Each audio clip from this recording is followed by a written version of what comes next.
So this is the Lumio machine, red, as you can see. It's got a really nice design, and this is in the automatic range. So you'll know from your briefing that there are manual, automatic and touch models, and this is in the auto range. So we're going to make today a latte macchiato. So that starts with the milk. So you get your milk pod, which is the white one, and we lift this up here and take out the pod holder.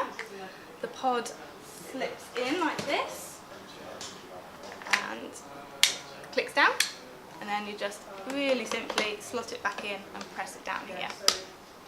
So as you can see, there's a little dial system on the top here that moves it up and down as to how much water it's going to go through the coffee machine. And because this is auto, it tells you on the pod how much water and what level to put it at on there before you start. So I've put the milk in, and I know that it wants me to put quite a lot of milk in this, so I'm going to put it up to the top here. To two from the top, and then there's a hot and cold function on the back. So hot's this way, cold's this way, so you can make cold drinks as well. But we're going to obviously do hot today. So off we go. Magic happens.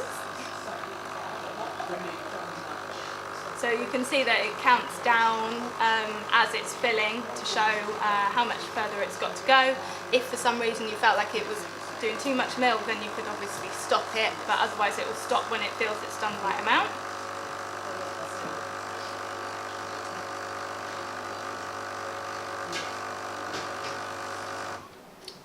There we go, and then it just clicks back to the middle once it's finished and settled. So there we go, that's clicked. So then you just, to release the pod, you just really simply lift it up at the front, pull it out, and then unclick it and just tip the pod to the bin. And then we go with the coffee, pop that in again, get down and in.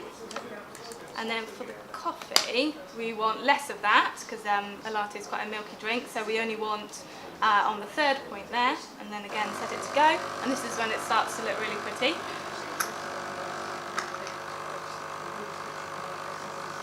So it's a really nice visual effect, especially if you're doing it in one of these latte glasses. So the great thing with the auto machine is it will make the perfect drink based on the recommendation on the pods, but if for some reason you like yours a little bit stronger or a little bit milkier, you can adjust it using the swivel at the top to make it right for you. And then that's it, that's done. I think it's going to go down really well in stores and be a really nice product for the NDG range.